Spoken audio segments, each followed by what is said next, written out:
এই মুহূৰ্তত অসমৰ প্ৰত্যেকগৰাকী জনসাধাৰণলৈ দিবলৈ লৈছো ডাঙৰ খবৰ। তো যিসকল মানুহে ভিডিঅ'টোত ক্লিক কৰিছে অনুগ্ৰহ কৰি ভিডিঅ'টো স্কিপ নকৰি প্ৰথমৰ পৰা শেষলৈ চাই থাকিব, কিয়নো এইটো ভিডিঅ'ৰ মাজত কেইখনমান চৰকাৰী আঁচনিলৈ আপোনালোকক গুৰুত্বপূৰ্ণ আপডেট প্ৰদান কৰিম। অনুগ্ৰহ কৰি ভিডিঅ'টোত ক্লিক কৰিছে যদি ভিডিঅ'টো স্কিপ নকৰি প্ৰথমৰ পৰা শেষলৈ চাই থাকিব।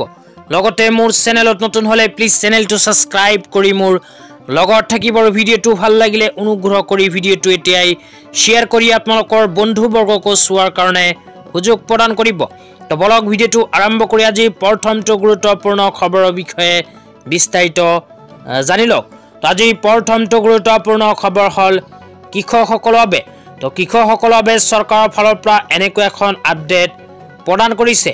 তো ইয়াতে কৃষকসকলৰ বাবে কোৱা হৈছে কৃষকসকললৈ সহযোগিতাৰ হাত। তাৰ পিছত কোৱা হৈছে ন্যূনতম সমৰ্থিত মূল্য কৃষকৰ পৰা ধান ক্ৰয়ৰ ব্যৱস্থা ডিচেম্বৰ মাহৰ প্ৰথম সপ্তাহৰ পৰা আৰম্ভ হ'ব। প্ৰতি কুইণ্টলত সমৰ্থন মূল্য ২৩০০ টকা। তো ইয়াতে কোৱা অনুযায়ী যিসকল কৃষকে ধান খেতি কৰিছে সেইসকল কৃষকে যদি ধান বিক্ৰী কৰিব বিচাৰে তেন্তে চৰকাৰৰ ওচৰতে কৰিব পাৰিব বিক্ৰী। তো কিয়নো অসম চৰকাৰে চলিত ডিচেম্বৰ মাহৰ প্ৰথম সপ্তাহৰ পৰাই আৰম্ভ কৰিব ধান ক্ৰয়ৰ কাম। তো কৃষকসকলক ধানৰ মূল্য হিচাপে অসম চৰকাৰে প্ৰতি কুইণ্টলত ২৩০০ টকা প্ৰদান কৰিব। তেতিয়া আপোনালোকক দিবলৈ লৈছোঁ আজি দ্বিতীয়টো খুবেই গুৰুত্বপূৰ্ণ খবৰ। তো আজি দ্বিতীয়টো গুৰুত্বপূৰ্ণ খবৰ হ'ল মোবাইল ব্যৱহাৰকাৰীসকলৰ বাবে। তো মোবাইল ব্যৱহাৰকাৰীসকলৰ বাবে ইয়াতে কোৱা হৈছে প্ৰধানমন্ত্ৰী শ্ৰীযুত নৰেন্দ্ৰ মোদী ডাঙৰীয়াৰ নেতৃত্বত চাইবাৰ ঠগবাজিৰ বিৰুদ্ধে সাহসী পদক্ষেপ। তাৰপিছত কোৱা হৈছে ৬.৬৯ লাখ ভুৱা চিম কাৰ্ড বন্ধ। তো ৬.৬৯ লাখ ভুৱা চিম কাৰ্ড বন্ধ কৰিছে চৰকাৰে। তাৰপিছত কোৱা হৈছে ১.৩২ লাখ IMI নম্বৰ ব্লেক লিষ্টত অন্তৰ্ভুক্ত কৰিছে চৰকাৰে। তো যিসকল মানুহে নিজৰ মোবাইল বা নিজৰ চিম ব্যৱহাৰ কৰি ঠগবাজি কৰে, চাইবাৰ অপৰাধ কৰে, সেইসকল মানুহৰ চিম কাৰ্ড বা সেইসকল মানুহৰ মোবাইলৰ EMI নম্বৰ কিন্তু চৰকাৰে বন্ধ কৰিব। তো আপোনালোকে আজিৰে পৰা হৈ যাওক সাৱধান। তো আপোনালোকে আজিৰ পৰাই নিজৰ মোবাইল দি কোনো অনৈতিক কাম কাজত লিপ্ত নহ'ব, অন্যথা পৰিব পাৰে ডাঙৰ বিপদত।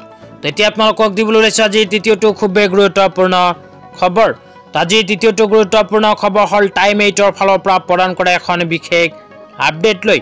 তো ইয়াতে কি লিখা আছে আপোনালোকক পঢ়ি শুনাই দিছোঁ। তো ইয়াতে লিখা আছে 10 ডিচেম্বৰৰ পৰা 20 ডিচেম্বৰলৈ ৰাজ্যবাসীৰ বাবে ডাঙৰ খবৰ।